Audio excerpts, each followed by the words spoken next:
Hello everyone, hope you all are doing good. So today I'm here with the next topic that is basic teaching model. ठीक है जी, तो आपका जो B part है next हम कर रहे हैं एजुकेशन टेक्नोलॉजी एंड आईसीटी, हमारी एमएड फोर्थ सेम की जो प्लेलिस्ट है उसमें जो बी पार्ट है वो है आपकी मॉडल्स ऑफ टीचिंग। आपकी जो सिलेबस में 3 तरह के मॉडल्स ऑफ टीचिंग हैं। एक है बेसिक टीचिंग मॉडल, एक है कंसेप्ट अटेनमेंट मॉडल, एक है एडवांस ऑर्गेनाइजर मॉडल। ठीक है जी, तो आज की वीडियो में हम करेंगे बेसिक टीचिंग मॉडल। ठीक है, ये ग्लेजर ने दिया था, इस वजह से हम इसको ग्लेजर बेसिक टीचिंग मॉडल बोलते हैं, राइट। तो आज हम करेंगे बेसिक टीचिंग मॉडल, फिर नेक्स्ट वीडियो में कंसेप्ट अटेनमेंट, फिर हम करेंगे एडवांस ऑर्गेनाइजर मॉडल। ठीक है, ये मॉडल्स बहुत ज़्यादा इंपॉर्टेंट है और आपके एग्जाम पॉइंट ऑफ व्यू से ये 2 मार्क्स में तो नहीं आएंगे, ये 14 मार्क्स में डायरेक्ट क्वेश्चन आपको देखने को मिल जाएगा। ठीक है जी, so let's start with Glaser basic teaching model. Actual में इसको बेसिक टीचिंग क्यों बोलते हैं, क्योंकि ये जो मॉडल है ना, ये हमें वो चीज़ें बताता है कि हम इस मॉडल को किसी भी सब्जेक्ट मैटर में यूज़ कर सकते हैं। कोई भी लेवल हो, चाहे वो एलिमेंट्री लेवल है, चाहे वो लोअर लेवल है, चाहे वो हायर एजुकेशन है, सभी में हम ये मॉडल का यूज़ कर सकते हैं। इसको हम बेसिक टीचिंग मॉडल कहते हैं इसीलिए, ठीक है, क्योंकि ये बेसिक है।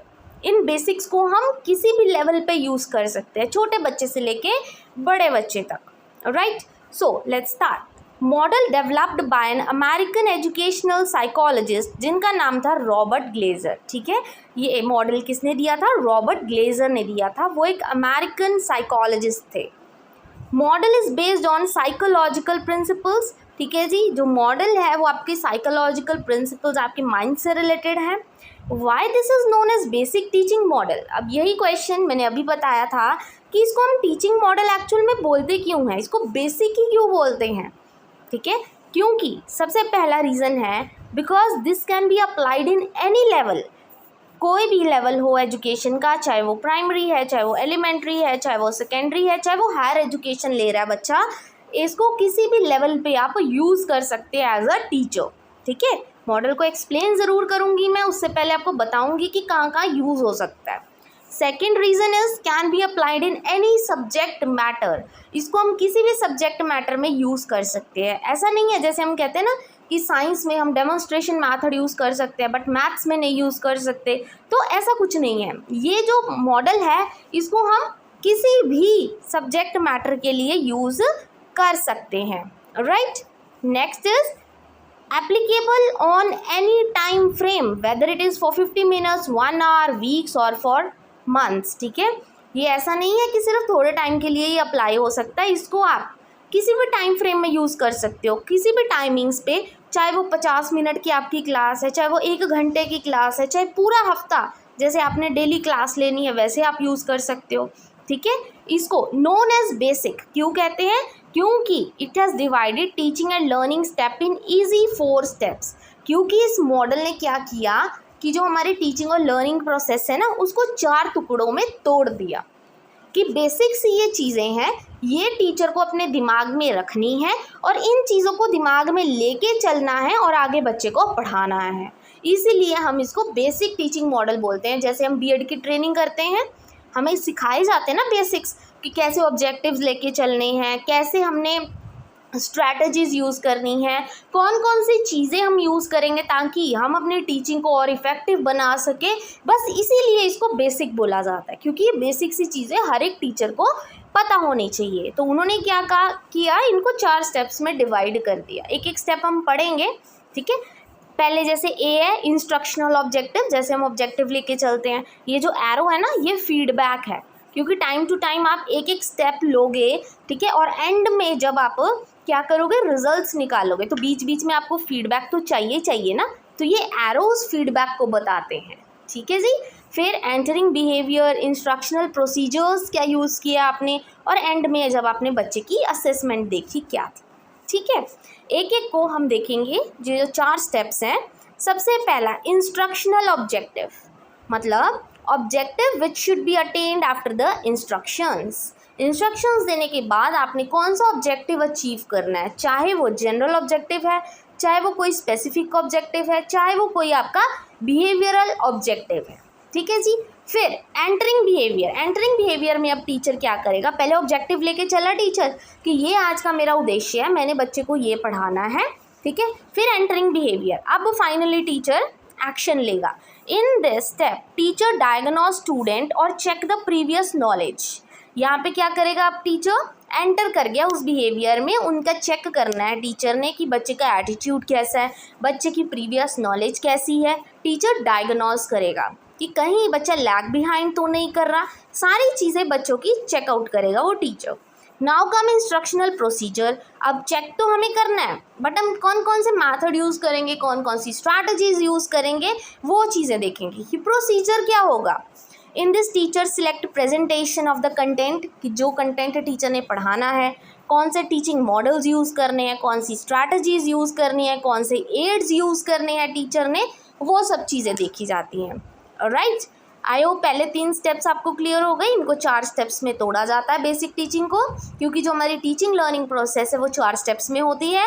सबसे पहला टीचर एक अपना ऑब्जेक्टिव लेके चल रहा है, सेकंड वो फाइनली अब क्या करेगा, नॉलेज चेक करेगा बच्चे की।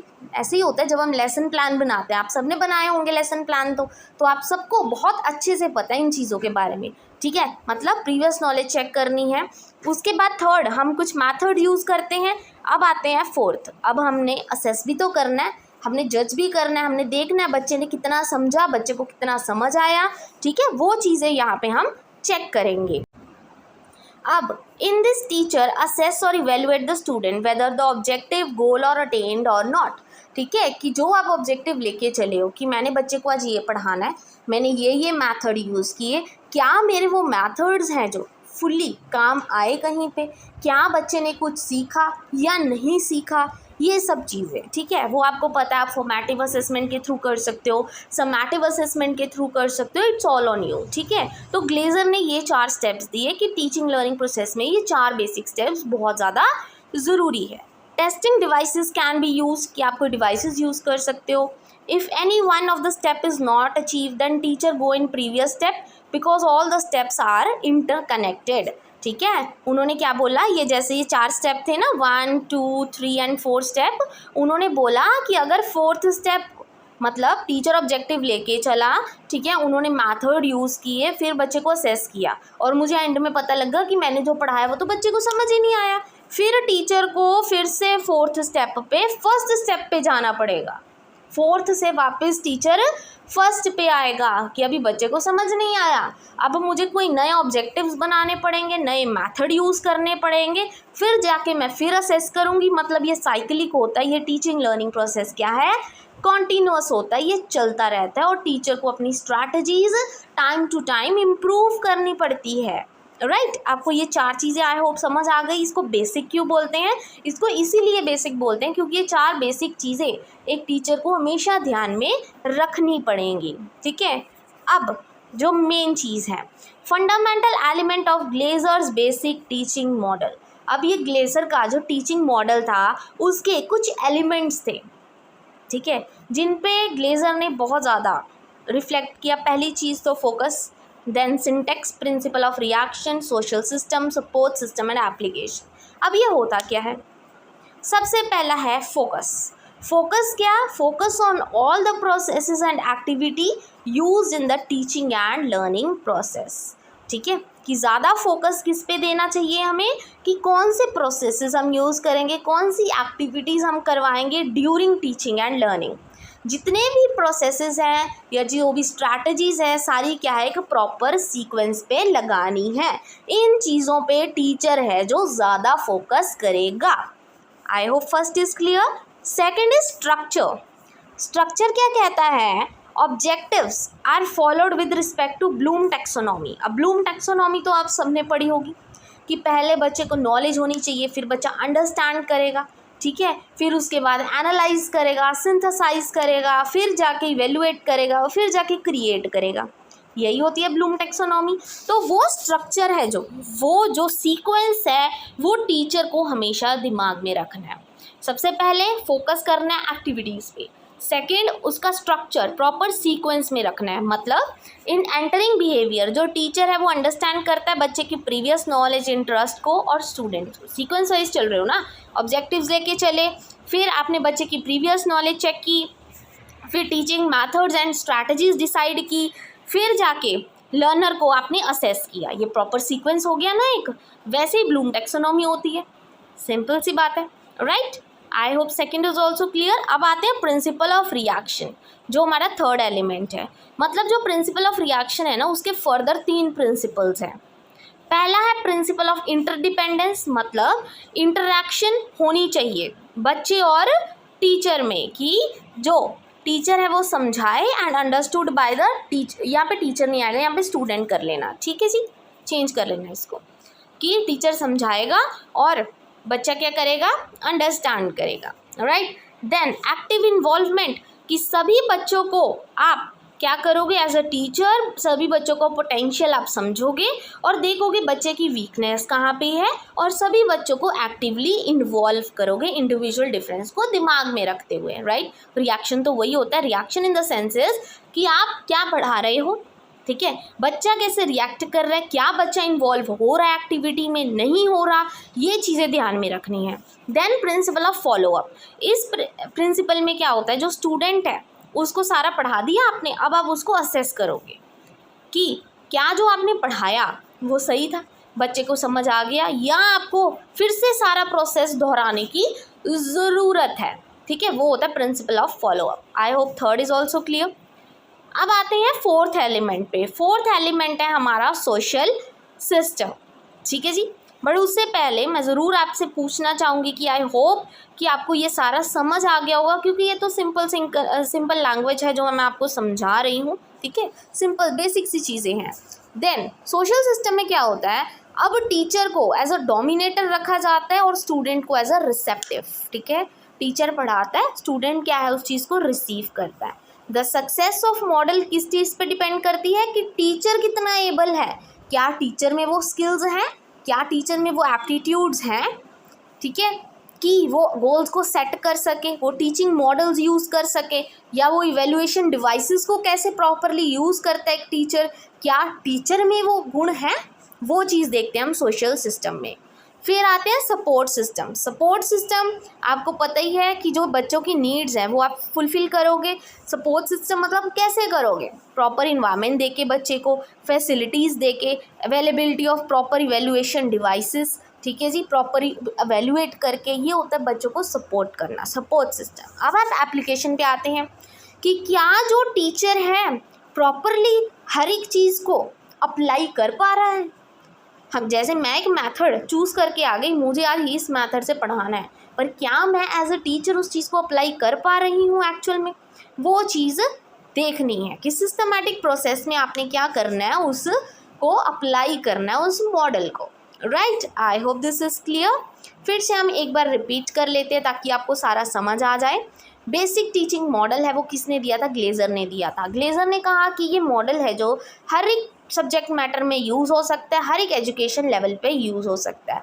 उन्होंने 4 स्टेप्स की बात की कि टीचर जो अच्छी टीचिंग लर्निंग प्रोसेस किसको बोलेंगे, जहाँ पे एक प्रॉपर ऑब्जेक्टिव्स होंगे, प्रॉपर एक इवेल्युएशन होगी, प्रॉपर मेथड यूज़ किए जाएंगे, प्रॉपर स्ट्रैटेजी यूज़ की जाएगी, ठीक है। फिर हमने उनको एक्सप्लेन किया, फिर हमने कुछ एलिमेंट्स दिए कि बेसिक टीचिंग मॉडल में क्या होता है। बेसिक टीचिंग मॉडल वही होता है, एक टीचर के लिए होता है ये, कि क्या टीचर ज़्यादा फोकस कर रहा है एक्टिविटीज़ पे, इन्वॉल्व कर रहा है बच्चों को, ठीक है। फिर स्ट्रक्चर क्या प्रॉपर सीक्वेंस में चल रहा है टीचर, बच्चों का रिएक्शन क्या है, सोशल सिस्टम, सपोर्ट सिस्टम आप क्या यूज़ कर रहे हो, कौन से मॉडल्स, कौन से चार्ट यूज़ कर रहे हो, देन एप्लीकेशन की क्या टीचर उस चीज़ को अप्लाई कर पा रहा है, ठीक है, जो वो सोच के आया है। तो ये चीज़ें होती है बेसिक टीचिंग मॉडल की। ये तो बेसिक सी चीज़ें हैं, आपको पता ही है, इसीलिए इसको बेसिक टीचिंग मॉडल बोला गया है, ग्लेजर बेसिक टीचिंग मॉडल।